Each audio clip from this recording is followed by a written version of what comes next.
स्वागत है स्टूडेंट्स आपका हमारे चैनल पर। आज हम करेंगे कक्षा 8 में विषय विज्ञान का वार्षिक परीक्षा प्रश्न पत्र। इससे पहले हमने अन्य विषय का भी किया था, अगर आप नहीं देखा है ज़रूर देखें। ये 80 नंबर का पेपर है। तो चलिए स्टार्ट करते हैं। इसके पहले इंस्ट्रक्शन देख लेते हैं। सभी प्रश्न करने अनिवार्य हैं। प्रश्न संख्या 1 से 6 तक के एक अंक के हैं, 7 से 11 दो अंक के हैं, और 12 से 19 5 अंक के हैं, और 20 से 22 प्रत्येक 8 अंक का प्रश्न है। पहले हमें सही विकल्प चुनना है।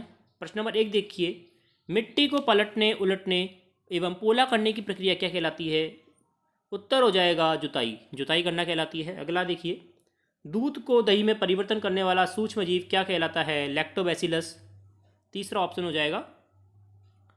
अगला देखिए, बेकेलाइट एक है। बेकेलाइट क्या है? बेकेलाइट प्लास्टिक है। तीसरा ऑप्शन हो जाएगा। प्रश्न 4 है, धातुओं के किस गुण के कारण उनके तार खींचे जा सकते हैं? उत्तर हो जाएगा पहला, लचीलापन, तन्यता जिसे कहते हैं। प्रश्न 5 है, पेट्रोलियम का कौन सा उत्पाद सड़क निर्माण हेतु उपयोग में आता है? बिटुमिन आता है। तीसरा ऑप्शन हो जाएगा। प्रश्न 6 है, वह क्षेत्र जिसमें जंतु अपने प्राकृतिक आवास में संरक्षित रहते हैं क्या कहलाते हैं? उत्तर हो जाएगा अभयारण्य, पहला ऑप्शन। अब है अति लघुरात्मक प्रश्न, जो कि 2 नंबर के थे। रेशम कीट के जीवन चक्र की विभिन्न अवस्थाएं नीचे दी गई हैं, उन्हें सही क्रम में हमें जमाना है। तो ये हमें दिया हुआ है। सही क्रम क्या हो जाएगा? पहले अंडा, फिर कैटरपिलर, फिर प्यूपा, फिर रेशम, फिर सलब। प्रश्न 8 है, किस बल के कारण फर्श पर लुढ़कती हुई गेंद कुछ समय बाद अपने आप रुक जाती है? घर्षण बल के कारण। प्रश्न 9 है, मानव के कानों के लिए श्रव्यता पारस कितनी होती है? 20 हर्ट्ज से लेकर 20,000 हर्ट्ज तक होती है। प्रश्न 10 देखिए, वह पदार्थ अपने से होकर विद्युत धारा को प्रभावित होने देता है, वह विद्युत के क्या कहलाते हैं? विद्युत के सुचालक कहलाते हैं। प्रश्न नंबर 11 है, सूर्य के निकटतम ग्रह कौन सा है? उत्तर हो जाएगा बुध। अब है लघु उत्तरात्मक प्रश्न। हमें इसमें 12वां प्रश्न है, मैच द फॉलोइंग, मतलब कॉलम ए को कॉलम बी से मिलाना है। तो देखिए, सल्फर डाइऑक्साइड को मिलाएंगे हम अम्ल वर्षा से, तो ए का 3 लिखेंगे। बी का क्या हो जाएगा? कार्बन डाइऑक्साइड कम करते हैं, क्या हो जाएगा? चौथा, ग्रीन हाउस गैसों को कम करते हैं। कार्बन मोनोऑक्साइड क्या हो जाएगा? दूसरा कर देंगे इसका, रक्त की ऑक्सीजन वहन क्षमता से मिलाएंगे।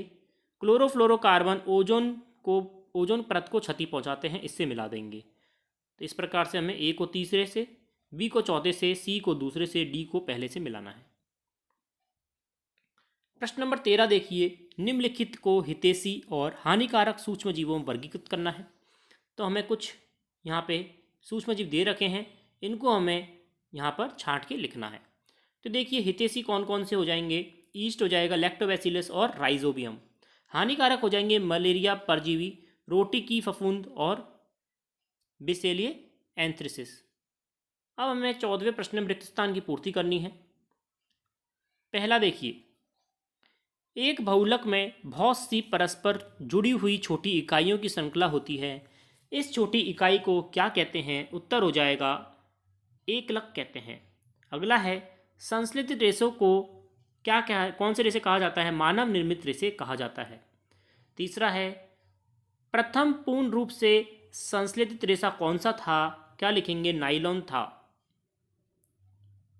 अगला है, ऊन जैसा लगने वाला रेशा कौन सा होता है? एक्रिलिक होता है। अगला, क्रॉकरी बनाने में उपयोग में लाए जाने वाला प्लास्टिक क्या कहलाता है? मेलामाइन कहलाता है। मेलामाइन लिखना है आपको। अब देखिए प्रश्न नंबर 15, पहेली ने कॉपर की बनी हुई एक मूर्ति खरीदी। उसने देखा कुछ महीने बाद उस पर मटमैले हरे रंग की परत जम गई, इसका कारण समझाइए। हरा पदार्थ कॉपर डाइऑक्साइड और कॉपर कार्बोनेट का मिश्रण होता है। यह नम वायु जल, ऑक्सीजन और कार्बन डाइऑक्साइड की कॉपर के साथ अभिक्रिया से बनता है। प्रश्न नंबर 16 है, वन संरक्षण एक्ट का उद्देश्य की चर्चा कीजिए। प्राकृतिक वनों का संरक्षण और वनों में अथवा उनके आसपास रह रहे जीवों के लिए मूलभूत जरूरतों को पूरा करना है।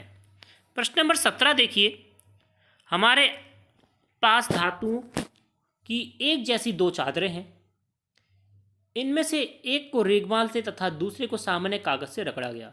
रेगमाल से रगड़ी हुई चादर दूसरे की अपेक्षा अधिक चमकती है, कारण बताइए। धातु की चादर तथा रेगमाल के बीच घर्षण बहुत अधिक होता है, जबकि सामान्य कागज और धातु के कागज के बीच अधिक नहीं होता है। यही कारण है कि रेगमाल धातु की चादर की बाहरी धुंधली परत को अधिक प्रभावशाली ढंग से हटा देता है और इसे अधिक चमकीला बना देता है। प्रश्न नंबर 18 है, चित्र में हमें सभी ग्रहों के नाम बताने हैं। तो देखिए कौन कौन से ग्रह हैं, देखते हैं। देखिए सूर्य के सबसे पास क्या है, बुध, फिर शुक्र, पृथ्वी, फिर मंगल, फिर बृहस्पति, शनि, यूरेनस और फिर नेपट्यून। सभी 8 ग्रहों के हमें नाम लिखने हैं। अगला देखिए प्रश्न नंबर 19, बताइए कि निम्नलिखित कथन सही है या नहीं। पहला कथन देखिए, भार निषेचन पानी और जमीन दोनों पर हो सकता है। गलत है, भार निषेचन केवल पानी के भीतर ही होता है। मछली के अंडे चारों तरफ से सुरक्षा के लिए कड़े कवचों से घिरे होते हैं। बिल्कुल गलत है, मछली के अंडे चारों तरफ से सुरक्षा के लिए जेली से घिरे होते हैं, कवच नहीं होता है, कवच नहीं होता है, सॉरी। अगला है, मानव अंडे में सिर, मध्य भाग और पूंछ होती है। बिल्कुल गलत है, मानव अंडे जो होते हैं, मानव शुक्राणु में सिर, मध्य भाग और पूंछ होती है, मानव शुक्राणु में होती है। अगला देखिए, वयस्क स्त्रियों में प्रत्येक महीने तक एकल परिपक्व अंडा अंडवाहिनी में छोड़ दिया जाता है। बिल्कुल सही है।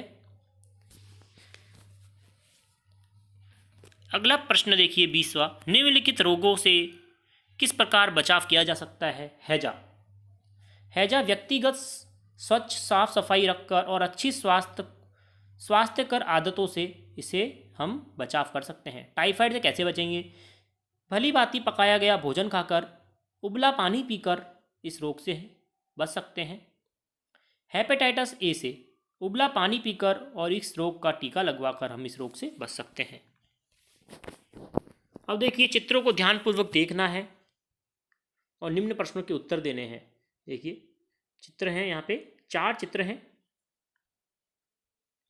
और फिर हमें प्रश्नों के उत्तर देने हैं।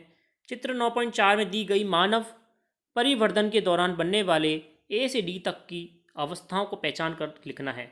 ये अवस्थाएं हैं, हमें इनका पहचान करके लिखनी है। तो देखिए पहली कौन सी अवस्था है, पहले का उत्तर क्या हो जाएगा।